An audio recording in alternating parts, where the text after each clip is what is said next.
Okay, hey everybody, what's going on? It's me, Majora, and I want to give a couple updates with the channel. Right now, I'm recording this live via live stream on Majora Streams. This is my second one of these. I have really enjoyed live streaming, seeing who's always willing to join and the chat and communicate. And we've got a lot of cool segments we've been working on. I think that recently I've been dealing with several things in my life that have been causing me stress, and I've also recently dealt with spouts of depression. I want to be open about it because I think it's important to be open about it. I'm not diagnosed or anything, but I recognize the symptoms in my life.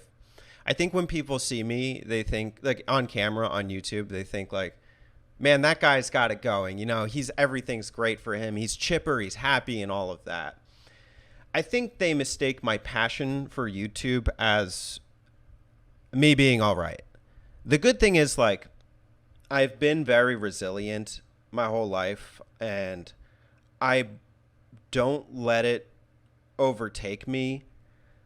I still want you to understand that there is a lot of pain behind this exterior that I deal with like internally.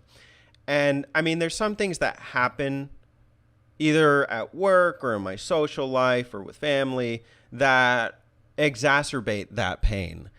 And the feelings I get a lot of times are things like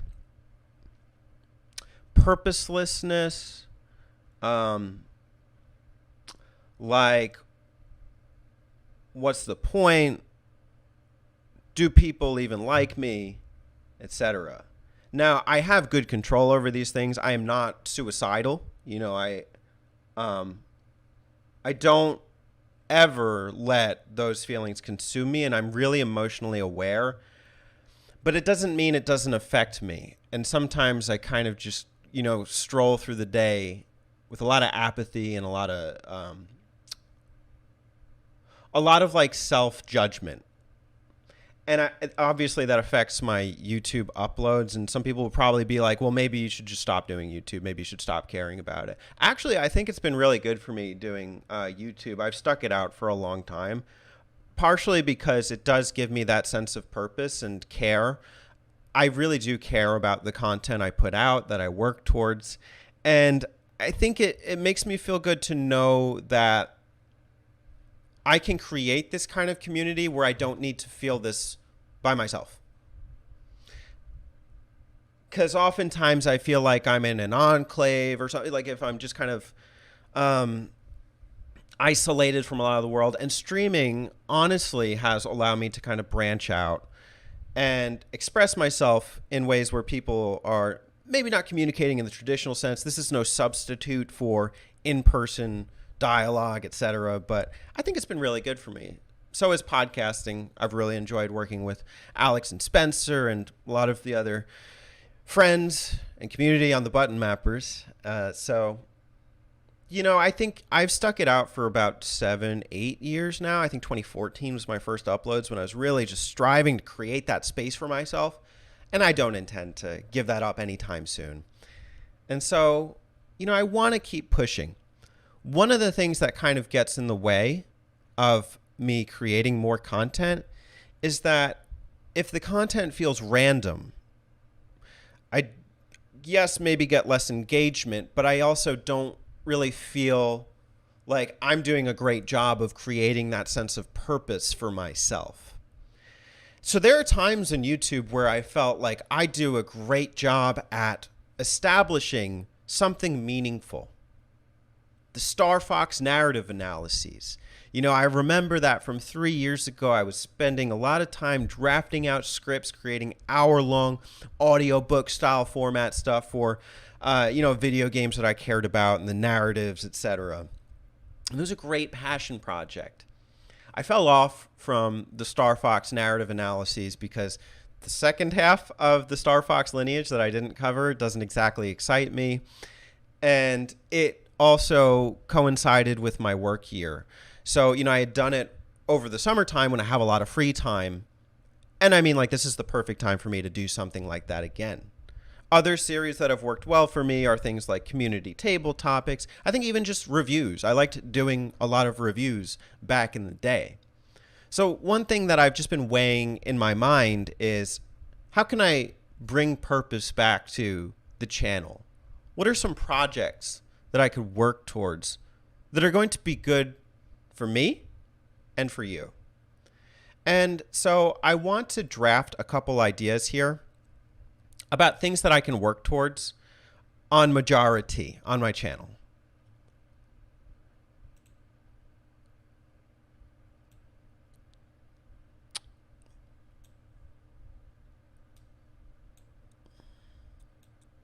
Okay.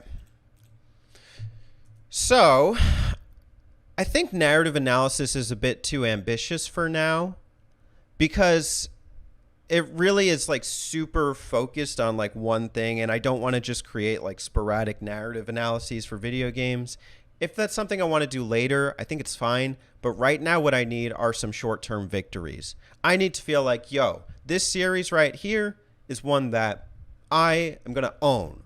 This is mine. I'm reviewing it, whole series on the channel. And that's what we're working on.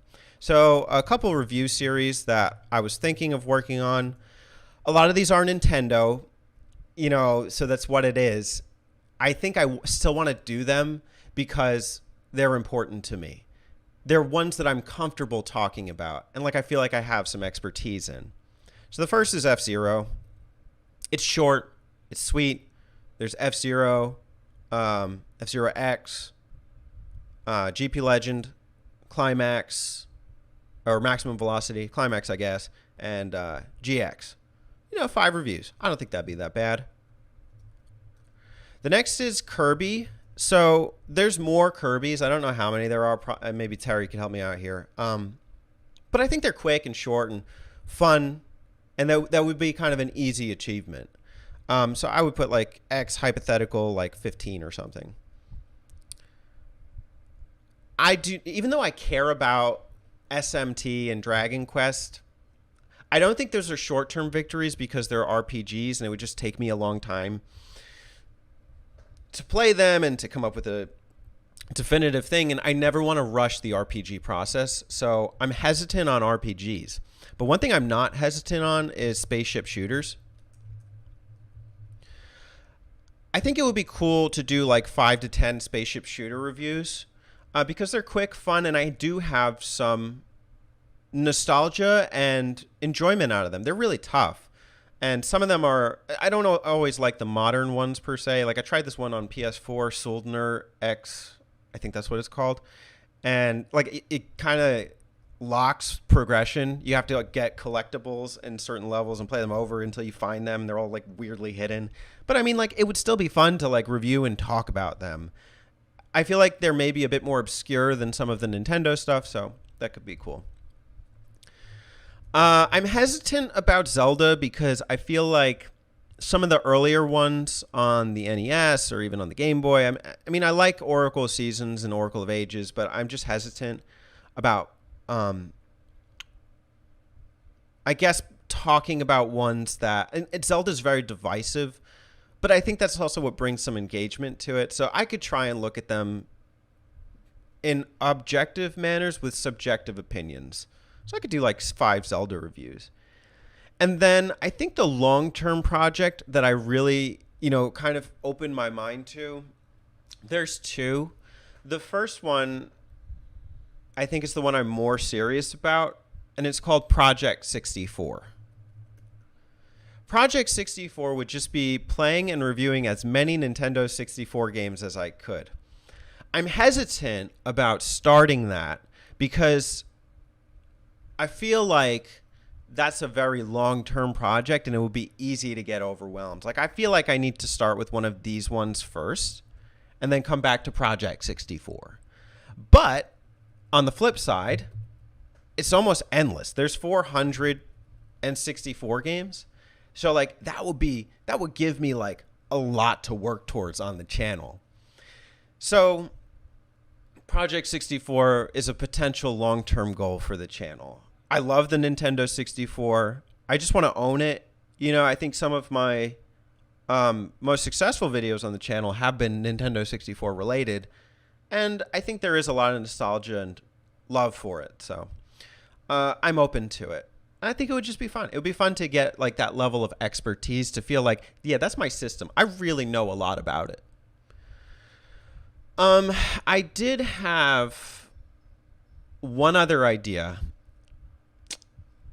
and I'm not sure I'm ready to start it. I'm actually hesitant to even talk about it, but that would be the Pokemon Snap challenge in real life, IRL. So the way that would work would be to set up like a Google Slides of the entire original Pokédex of 150 Pokemon. 150, 151. Missing no doesn't count.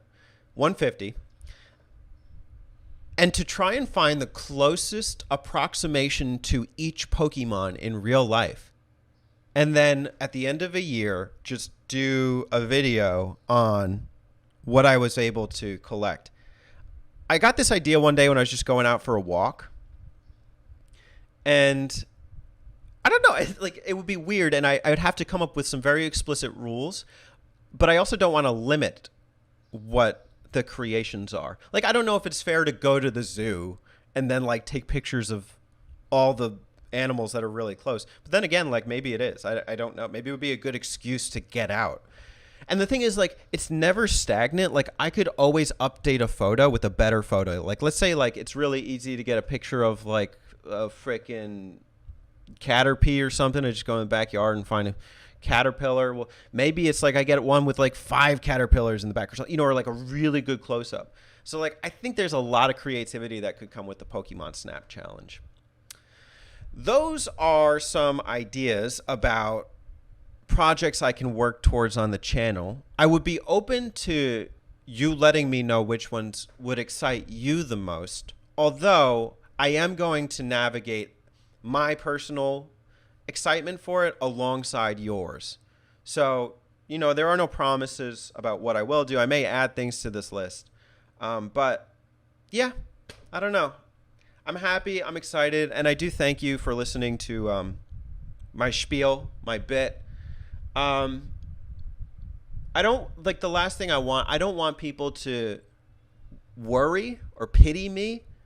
I think I would rather you empathize and just understand that. And I don't think anybody is necessarily hurtful or heinous about this in our community.